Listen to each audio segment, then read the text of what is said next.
Bantah ke orang tua di sini itu hal yang normal, hal yang gak apa-apa, malah katanya ada orang-orang di sini itu sangat-sangat privacy, very privacy. Sekolah khusus bayi, tapi menurutku itu sangat-sangat bagus, sangat-sangat membantu karena orang-orang di sini itu sangat-sangat cuek. Aku kan biasa di Indonesia. Halo, welcome back to my YouTube channel. Kembali lagi bersama aku Taishera Family di Portugal. Apa kabar kalian? Semoga kalian sehat selalu semuanya. Hari ini aku mau nge-share atau mau menyampaikan hal-hal yang menurut orang Indonesia aneh atau menurutku aneh tapi normal di Portugis.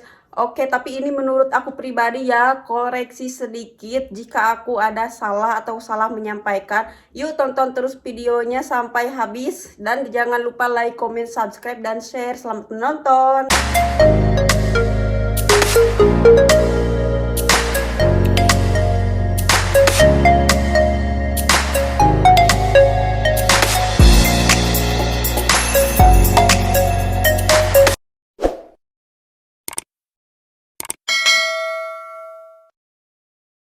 Jadi aku tinggal di Portugis itu sekarang udah 1 tahun 2 bulan. Tapi sebelumnya aku sudah bolak-balik ke Portugis dengan suami. Sebelum nikah kita bolak-balik di sini. Tapi nggak lama, cuman 2 minggu.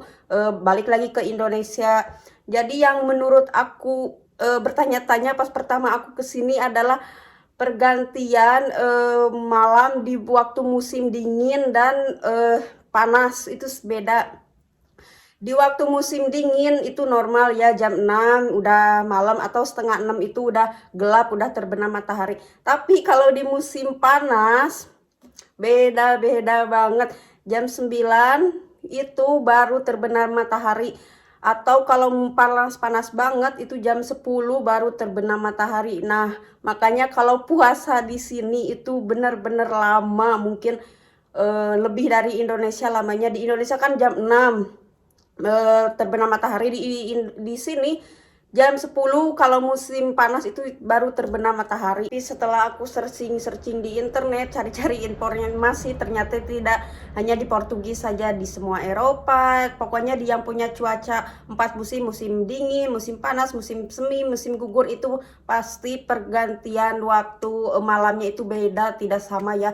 Karena di Indonesia hanya punya 2 musim, yaitu musim hujan atau musim panas. Dan aku sangat bersyukur puasa tahun ini itu belum masuk musim panas. Kalau masuk musim panas, aduh, harus kuat-kuat nahan puasanya sampai jam 10 malam baru buka puasa. Tapi tahun ini bersyukur belum masuk musim panas, baru masuk musim spring aja. Selanjutnya adalah orang-orang di sini itu sangat-sangat cuek. Aku kan biasa di Indonesia ya kayak nyapa hai hola. Kalau di sini kan aku nyapa hola ke tetangga. Itu gak ada respon sama sekali, seperti ih, kenapa sih ini orang kok nggak respon? Mungkin aku orang asing atau apa ya, aku nggak tahu. Tapi aku pokoknya biasain yang kayak di Indonesia. Kan di Indonesia aku nyapa ke tetangga, bu, hai, hello, apa kabar, seperti itu. Di sini aku nyoba nyapa juga, ternyata nggak ada respon sama sekali. Indonesia kan kalau gak nyapa nanti dibilang jutek atau judes ya kan. Makanya aku nyoba nyapa di sini sama tetangga-tetangga dekat rumah. Ternyata apa? Ternyata nggak ada respon sama sekali. Jadi kok orang di sini seperti ini sih? Mungkin ini tradisinya seperti ini ya, masing-masing banget atau cuek-cuek banget. Selanjutnya ada orang-orang di sini itu sangat-sangat privacy, very privacy. Jadi aku punya cerita ya, itu udah lama. Pokoknya pas pertama aku datang ke sini, mungkin udah 6 bulan aku di sini. Jadi gini, aku dan anakku main ke taman, dia juga bawa anak, ada tetangga dia juga bawa anak, sama mungkin seumuran dengan anak aku, dan aku mau videoin atau fotoin karena aku gemes gitu sama anak-anak bule itu, lucu ya kan. Tapi kenapa mamahnya langsung datang, katanya no take foto or take video, why, kata aku, kenapa kita privacy banget, nggak mau posting di sosial media, kataku. Kok aneh banget ya, cuman gitu doang, nggak boleh diposting ya kan, kataku. Oh ya udah, gak apa-apa, mungkin itu hidup dia ya. Next ada lagi yang bikin aku terheran-heran, bertanya-tanya, di sini itu pernikahan gak terlalu penting, Gak penting-penting banget. Pokoknya di sini tuh kalau pacaran udah lebih dari 2 tahun, udah dianggap menikah, udah bisa tinggal bareng. Makanya lihat aja siapa si Ronaldo ya, si Ronaldo kan dia orang Portugal tuh. Dia sampai sekarang nggak ada kata pernikahan tapi udah punya anak banyak. Itu hal normal di Portugal, tapi di Indonesia itu haram, nggak bisa ya kan, nggak boleh. Dan selanjutnya ada sekolah khusus bayi, tapi menurutku itu sangat-sangat bagus, sangat-sangat membantu. Karena apa?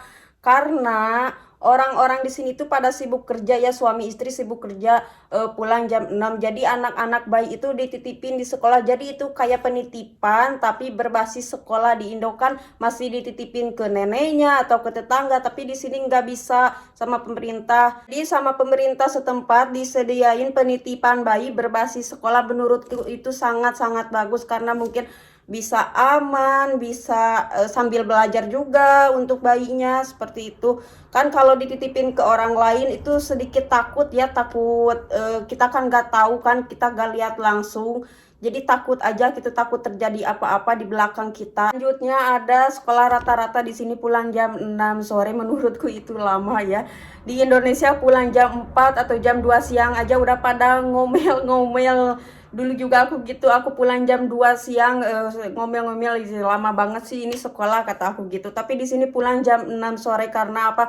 Karena itu yang aku bilang sebelumnya, mama papanya itu pada sibuk kerja, jadi pulangnya jam 6. Daripada di rumah nggak ada yang jagain, lebih bagus di sekolah aja sambil belajar. Selanjutnya, punya anak di Portugal itu harus siap secara finansial, harus tercukupi semuanya. Kalau enggak nanti anaknya diambil sama pemerintah. Makanya seperti itu orang-orang di sini enggak mau punya anak banyak, takut gak terpenuhi kebutuhannya. Di Indonesia kan ada pepatah banyak anak banyak rezeki, tapi di Portugis nggak bisa anak itu dijadikan untuk cari uang, seperti itu nggak bisa. Nanti kalau ketahuan diambil sama pemerintah. Selanjutnya ada tentang di sini itu kalau ngebersihin rumah itu total dari mulai genteng, tembok semua disikat-sikat. Kalau di Indonesia kan simple aja, cuma lantainya, cuma jendelanya. Pokoknya simple. Kalau di sini itu semuanya dibersihkan, tapi tergantung orangnya juga. Oh iya, aku ada cerita sedikit. Pertama banget aku kesini ya kan, waktu itu aku mau pergi ke toko sore-sore, udah mandi pakai pejama. Aku mikirnya sama mungkin ya kalau di Indonesia juga, mau pergi ke toko pakai pejama gak apa-apa. Tapi setelah mama mertua aku lihat, katanya mau pergi kemana kok pakai pejama, mau pergi ke toko, kata aku. Ih gak cantik, katanya, ganti ganti ganti. Kata aku, oh kok di sini beda ya. Kalau di Indonesia kan aku ada toko dekat rumah ya, dekat rumah banget. Aku pergi sore nih, udah mandi sore, prepare, udah pakai baju pejama. Aku pergi aja gak apa-apa. Kalau di sini tuh nggak bisa, katanya gak cantik, nggak bagus. Ya di sini itu nggak sama kayak di Indonesia. Di Indonesia mungkin boleh apa aja, bisa apa aja. Di sini tuh nggak bisa, katanya. Pejama itu hanya untuk tidur aja, bukan untuk pergi di mana-mana, kataku. Oh, di sini gitu ya. Selanjutnya ada anak bayi baru lahir di Portugis. Pokoknya anak bayi merah gitu ya, yang baru lahir di Portugis itu harus langsung bikin KTP. Kalau di Indonesia kan bikin KTP itu minimal 17 atau 18 tahun ya, di sini enggak, bayi baru lahir harus langsung bikin KTP. Dan selanjutnya di sini tuh manggil ke orang yang lebih tua dengan sebutan nama. Di Indonesia nggak bisa ya karena mungkin itu tidak sopan, tapi di sini itu hal yang normal dengan sebutan nama, manggil ke orang yang lebih tua. Selanjutnya ada tentang lampu rumah. Orang-orang di Portugal itu kalau malam nggak dinyalain, makanya bikin aku bertanya-tanya.